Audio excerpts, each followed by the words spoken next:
Blessed afternoon, everyone. Welcome to Brewing Live, all new season, episode 199 na po tayo. For mental preparedness in the new landscape of living amidst challenges of our present time. Brewing Live is a community service of DCAP Coffee Republic, our coaching hub and home of certified life coaches here in the Philippines. In partnership with Life Coach Philippines, our heart here as Game Changer is to brew mental fitness in your space and help nurture holistic mental health for you and the people that matters to you. So shout out to all my fellow kindred coaches serving in this corner of the digital space and advancing life coaching ethically and authentically. Giving is a lifestyle that never goes out of style, and I'm going to be sharing about it later, no? So I encourage all of you to expand your heart today. Today is a Saturday. It's a day of rest for some of us by supporting the works that we do and blessing Decaf Coffee Republic with your food and beverage orders. We have delicious vegan meals. Yun po yung favorite ko talaga dyan. Fresh guyabano and mango juice. No calorie replacement syrup, which is good for those who are trying to be healthy this 2022. Some pita chips, mushroom chicharon for easy switch to healthy eating. We invite you also to join our hashtag Save One campaign against diabetes. Check out our organic insulin wine and tea and know more about sugar regulator products to help fight the debilitating symptoms of diabetes. For your favorite and classic comfort food, we offer sausage platter, waffles, pies, cakes, fraps, and milkshake. So hop into Decaf Coffee Republic. Please check our FB page for the menu of Santos meals and refreshing drinks or connect with Coach Rezzhel through 0917-586-1661 to bring Decaf Coffee Republic experience in your space through um, order for pick up and delivery. So pwede po 'yon, no? Lalo na kung may mga kabarkada po kayo in your different offices, no? Pwede ko yung ma-order para ma-taste nyo po, no? How do you call it? Anong Tagalog doon? Matikman. Matikman po ninyo yung gaano kasarap yung aming mga menu po at mga pagkain dyan sa Decaf Coffee Republic. We are also open from 12 noon to 12 midnight for your dine-in experiences. Okay? So for other ways to support our community works, you may now also give us some stars. Pa-stars naman dyan. Or love gift through fund transfer. Just check the caption of this video for info, for bank info or GCash account. Now, if you have just joined us, welcome and thank you for being here. You may circulate the link of this video to invite your friends to watch with you. You may also tag in the comment below and give them some shout out, encouragement, and motivation and whatever it is, whatever best that you want to uh, be able to like get across to your friends, loved ones, no? Just acknowledge and express gratitude. Kailangan po natin talaga yan ngayon, no? As for me, let me give my shout out to my fellow mental models collectors inside B Learning Society by Master Coach A. So, hashtag naman dyan yung ating mga mental model collectors. No? Maglagay tayo dyan sa comment section ng video ng hashtag mental model collector. So, if you're not yet a smart holder of B Learning e-card and you are still missing all the perks that we enjoy today, well, this is the best time to make decision, no? To take some action. Connect with Coach Rezzhel through 0917-586-1661 to join the B Learning Society, which is the 10th maker of the B Learning Homes for Mental Fitness. So, as you become a member with B Learning Society, you enjoy 5% food and beverage discount from Decaf Coffee Republic and get full access to Mental Model Masterclass by Master Coach A, happening every fourth Saturday of the month, plus the benefit from the 90-minute free coaching session with senior coaches from Life Coach Philippines. So save the date, no? Save the date, be my classmate. I'm just so excited about this, no? January 29th, that's the fifth Saturday at 7 p.m. for our mental model masterclass as Master Coach A will teach about transformation model, mental model, which is very, very timely now that we're entering 2022. So transformation is a radical shift, no? It's a radical shift at the identity level, and this masterclass will go deeper on what transformation is, what is involved in transforming oneself, and the biggest transformation bottlenecks that you need to really like fight, no, and really face and how to overcome them. So it's time for a radical shift. Do not miss this masterclass. Connect with Coach Rezzhel through 0917-586-1661 for more information and registration assistance. So just happy, no, connect with Coach Rezzhel.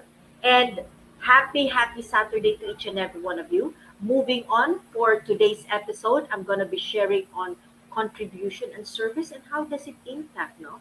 How does it give you uh, the benefit of being able to really help your mental health and lead you to mental fitness, no?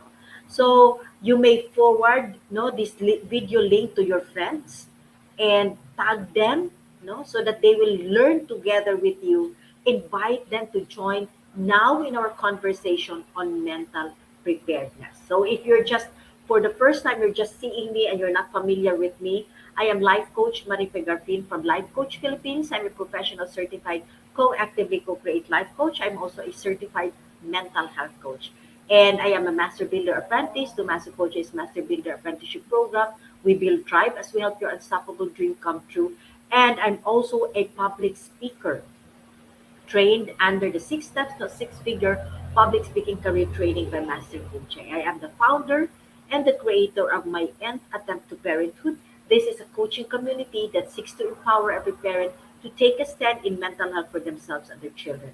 And we got to do this, parents. So calling all parents out there, we have to really take a stand, especially at this time, no, na extend na naman yung pandemic and it has triggered a lot, no, in the numbers, that there's an increasing numbers of suicide and depression and other mental health challenges because we are actually moving through this time of pandemic na marami tayong worries and anxiety that was triggered because of the change that we're experiencing right now. How many of you are having some struggles, no, thinking about your safety?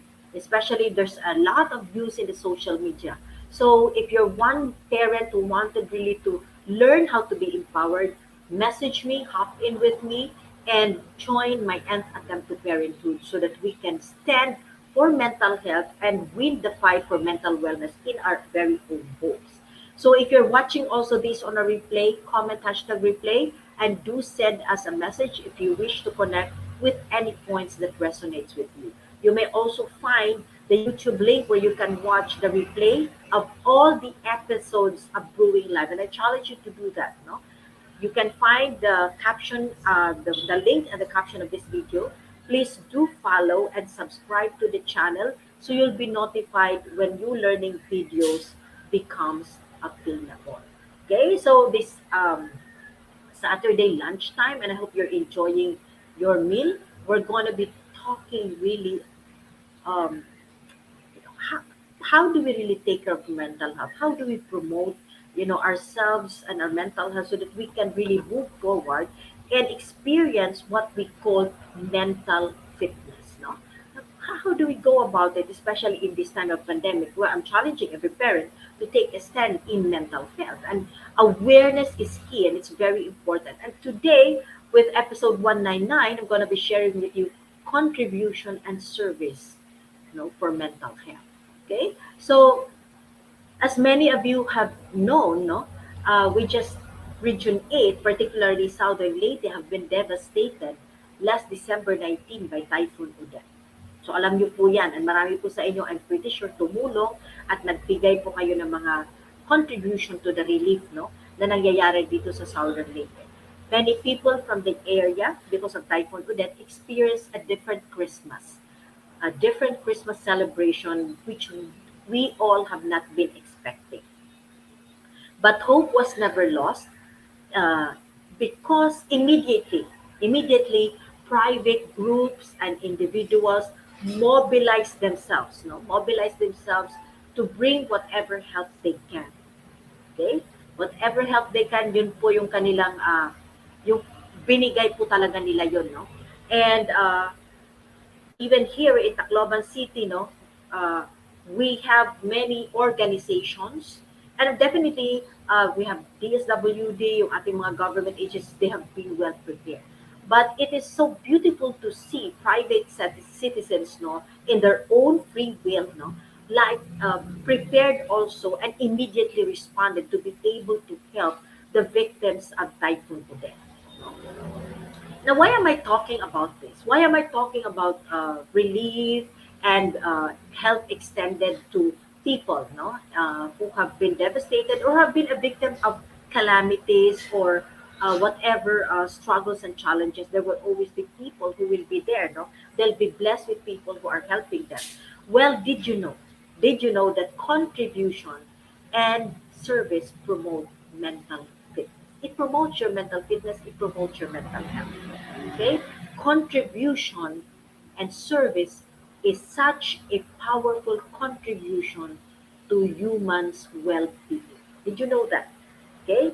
This service or this contribution or service does not simply mean, no? It doesn't simply mean you give because it's an obligation. Maybe you're part of an agency who need to respond to such calamities, no?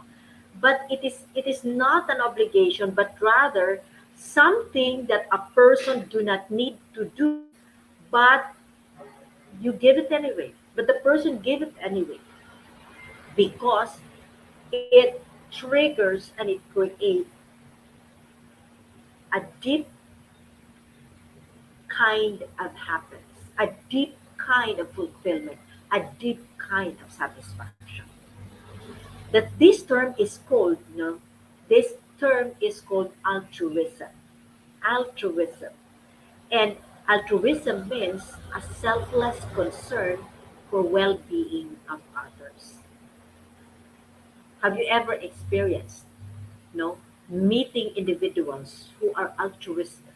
Or are you one person who in one time or several times have that tug in your heart to be able to really give, to be able to really give some service and to be able to contribute to an advocacy or an effort in your community? Now, there are a lot of organizations birthed by an altruistic spirit. Marami po. In fact, you'd hear foundation, even Bill Gates, Oprah. No, they're successful people. No, and even here in the Philippines, there are so many. Every agency owned, by a certain rich people or successful people, they would have their own foundations. Now, this is an altruistic spirit, and this is often experienced, allows an individual to experience the joy of really being able to give, being able to give. It becomes a lifestyle for them. It becomes part of who they are. Okay. Now, from ancient time, service and contribution to others have been regarded as virtues. Well, God, Jesus Christ, when He came, He said to love your neighbor as you love yourself, and to, you know, um, like there's a provision in Deuteronomy, no, that says na pag may nakautang sa'yo, you wait for the person na makapagbayad at hindi mo siya sisingilin because at the time he was in need. So meron siyang mga ganon, no? So from the very beginning of time, giving or service and contribution have been regarded as a virtue because it does not only benefit the receiver, but more so the giver. Now, if you look into Google, there are so many nonprofit organizations and even philanthropies. And before I proceed, let me just say my hi and shout out to all my kindred coaches, Ganily, tribe learners who are now here in my space joining me. Magandang lunchtime po sa inyong lahat. Okay? Now, why so? Why people? Now, why people really continue, with their heart, continue to really give contribution or service? Bakit nga ba? What does it do? Why do I say that contribution and service does help in our mental health and even in the pursuit of mental fitness? Because there are so many things that you as a giver can receive. You give, yet you receive. No. The benefit is much more greater than money can even buy. Hindi mabibili. It is priceless. It is priceless. Okay? That's why if you would see, no, I remember during Typhoon Yolanda, the biggest organization I came to know, no, which I didn't know from the past, was from France. No, it was birthed in France. It's called Medicine Sans Frontier. Now, this is a medical group, no, an organization, a non-profit organization that caters to the medical needs of any devastated country or area, either in calamity or even in how do you call it, mm, epidemics, and even during wars. So many Filipinos are employed in Medicine Sans Frontier, and they're being sent, like for example, to Yemen to give some medical care for the victims of war. And even they were here in Tacloban City when all the hospitals were shut down because of Typhoon Yolanda. Okay, the benefit is so beautiful and so priceless. And what are this? Well, if you're someone who is a contributor, and if you're someone who is thinking of doing service, no, and you're kind of wondering, bakit nga ba ang mga tao ginagawa yan? And you haven't experienced it most probably. Here are things that you need to understand. Okay, first and foremost, when you are contributing or giving service, okay, re- you are reduced in experiencing unhealthy mental qualities, such as greed, definitely. Kasi pag nagbibigay ka, it's more of thinking about other people. So jealousy, you get to not experience it, and egocentricity, while na-enhance po yung quality of love, joy, and generosity. Now, this is a study in Hopkins, no, in 2001. So this is a study that this comes out, no, from a person. There is love, joy, and generosity. That's why you'll be seeing a lot of NGOs, nonprofit NGOs being birthed. And there are even individuals who, in their own capacity, would willingly give whatever they can, no, to be able to to be able to help and extend contribution and service, because there is love, joy, and generosity, which you will never be able to buy. Okay? So the second is the benefit of service also extend healing. So if you're someone who probably have experienced pain and have experienced also being a victim, no? Being a victim of whatever disease or whatever devastation or calamities, you have that you're able to resonate with the person or with the situation, and you become you become a wounded healer.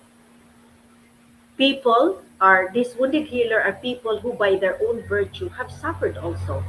And because there are experiences and because they have the illness or they have suffered also the same, they are healing when they are also serving and contributing to others. And in this process, if, even in their pain, even in their illness, even in their suffering, when they're giving and when they're contributing, they are receiving healing as well. And this is very true. No, this is one thing that it this is not just true to the Philippines, so suffered from Typhoon Yolanda. Because when Odette came, no, there were you would see captions in Facebook that says, "You helped us before, now it's time to help you." May mga caption po nga, tumulong kayo noon, at ngayon po kami naman po ang tutulong sa inyo.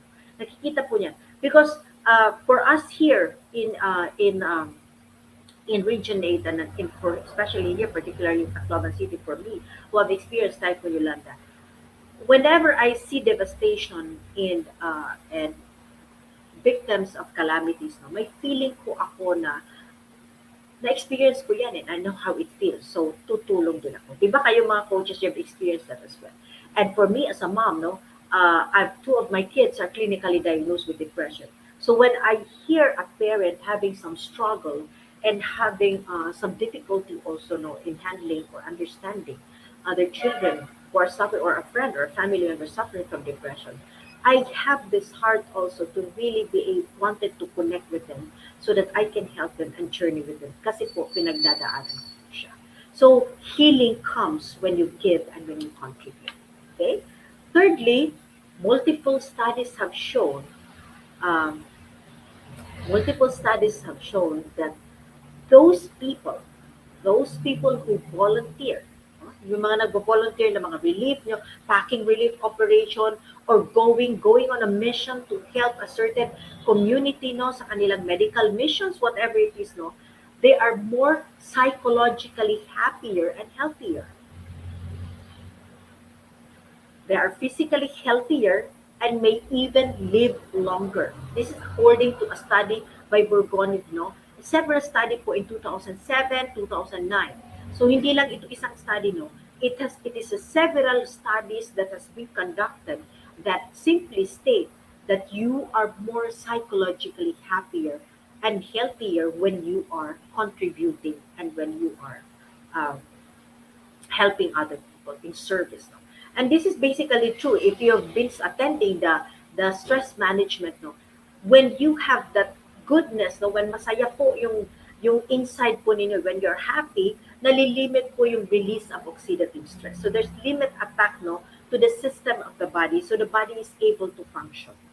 And definitely, when your mind is focused on helping other people, it gives you that sense of well-being.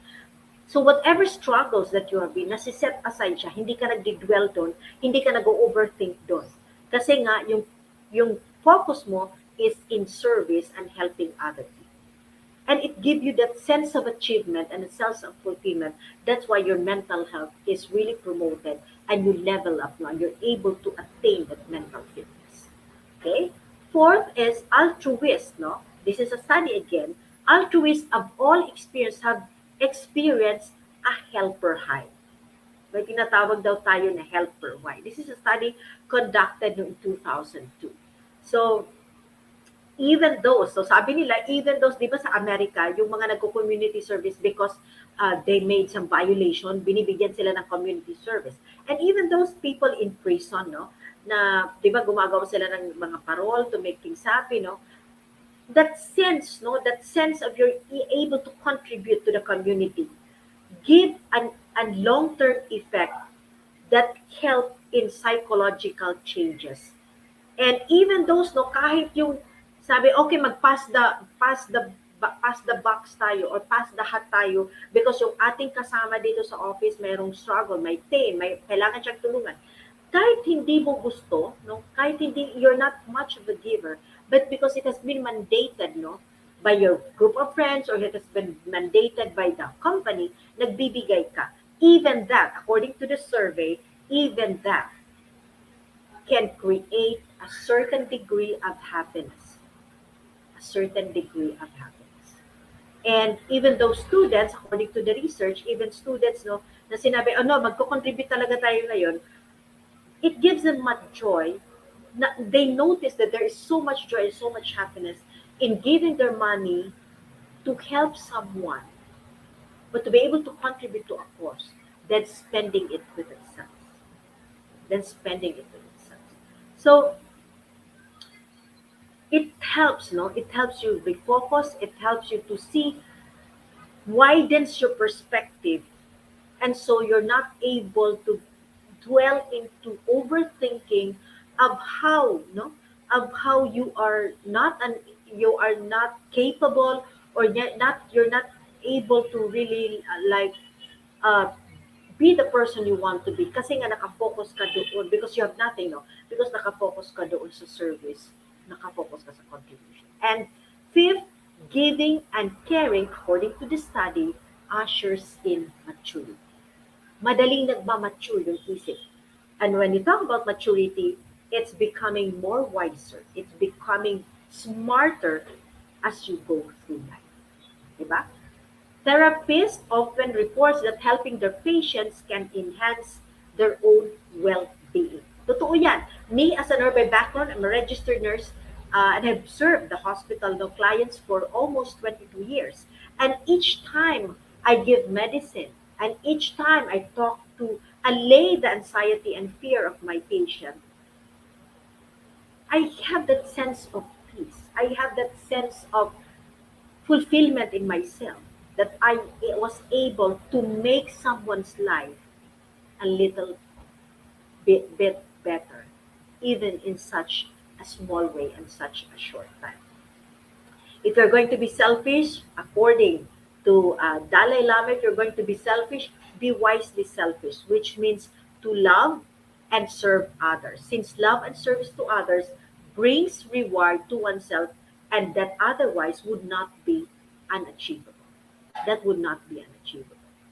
Contribution and service have long been considered central element of a well-lived life. In fact, it is part of the coaching-based intervention model that we do for our clients. Significance is inherent in man, and man would continually seek it. Without this, no, without significance, the person suffers in their mental health because that is our basic design. You have to remember that it is contribution and service is considered central elements of a healthy life. To me, it is not a surprise. To me, it is not a surprise. Our Creator made it so. We are not independent of each other by design. We are not. We are dependent with each other. We are designed to be a blessing to others. And when we do our design, just as doing contribution and service, we experience automatically that sense of well being because we are fulfilling our God given design. The Bible says, love your neighbor as you love yourself. And true enough, as you love others, you experience yourself the love that you gave. That's very wise of God, no? Love others as you love yourself. And as you love sincerely, as you contribute and you give service, the ripple effect goes back to you. And you experience the love also that you have been longing for to experience. Proverbs 19:17 says, whoever is generous to the poor lends to the Lord. Sa Diyos siya nagbibigay. And He will repay him for his deed. And Proverbs 22:9 says, a generous person will be blessed, for he shares his food with the poor. Blessing can come in so many things. It might not be in monetary things that we wanted. It may not be the way we think it should be. Like, kasi nga gusto natin din naman yumaman, gusto natin marami tayong pera.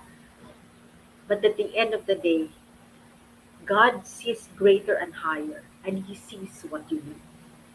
And so when you're giving contribution and service, He gives you the joy and the peace that nurture your mental health. And this allows you to experience that wonderful sense of well-being, wonderful sense of being able to touch other person's lives, and you experience the love that you yourself have given. So I hope that this episode of 199 of contribution and service will allow you to open up your heart and and expand your heart to step forward, even if you have little, if you don't have nothing.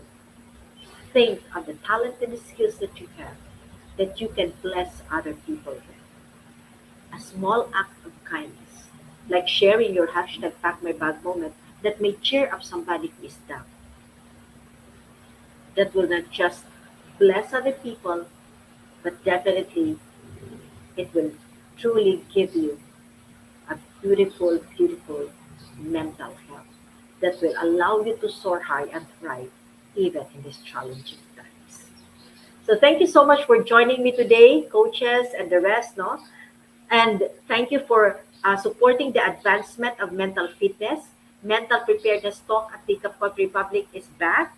Do join every Saturday at 4 p.m. if you're interested about trauma and ways to heal. I invite you to join the Trauma Masterclass series of Master Coach A, and her next class is happening this January 21. I'm just so excited.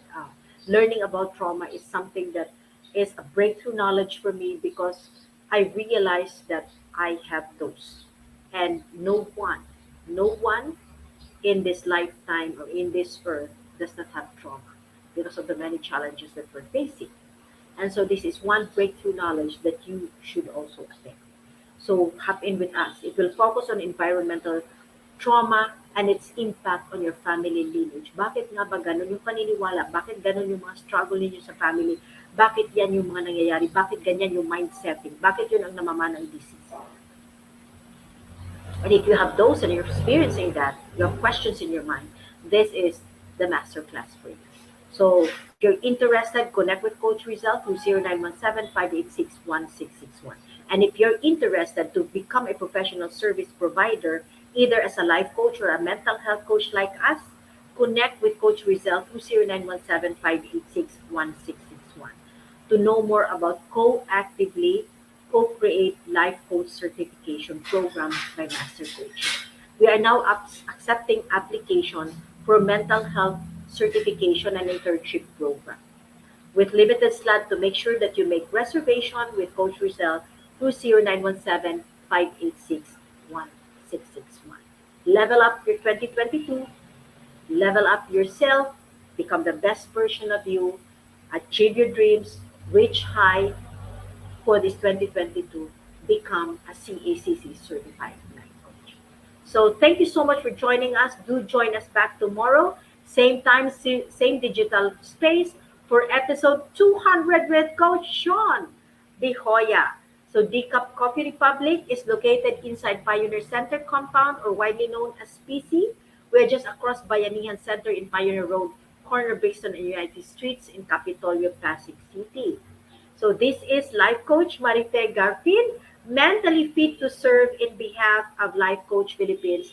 This is us in the Philippines. Love, bam, boom. See you tomorrow. Have a blessed, blessed Saturday. As a business owner, are you overwhelmed by the need to post beautiful, engaging content every single day? Are you left wondering what to write? Tired of scrolling through stock photos that all start to look the same? Confused by complicated graphic design programs? Rise Up Creatives is here to help. Each month, we give you everything you need to create 31 days of social media content in just 5 minutes a day. Customizable captions, curated lifestyle photos, a drag-and-drop graphic design tool, and the ability to post directly to your social media accounts. No one else empowers you with these 4 resources all in one place. Each month, we help you plan your social media calendar by providing you with 31 image themes and customizable captions so you can quickly and easily create engaging content and grow your following. Simply select the image that works best for your feed or story. Then, copy the caption and customize it to fit your audience. 5 minutes a day. It's that quick. Plus, you'll absolutely love our drag-and-drop graphic design tool. Start from scratch or choose one of our beautiful templates to fit your unique brand. When you're ready to export your design, you can download, email, or post directly to your social media accounts. Here's the truth. Our world needs what you have to offer. Don't let technology or procrastination hold you back. Rise Up Creatives is more than an online resource. We're a community helping you overcome your biggest barriers to reach your greatest goals. We're here to help you rise up and be creative.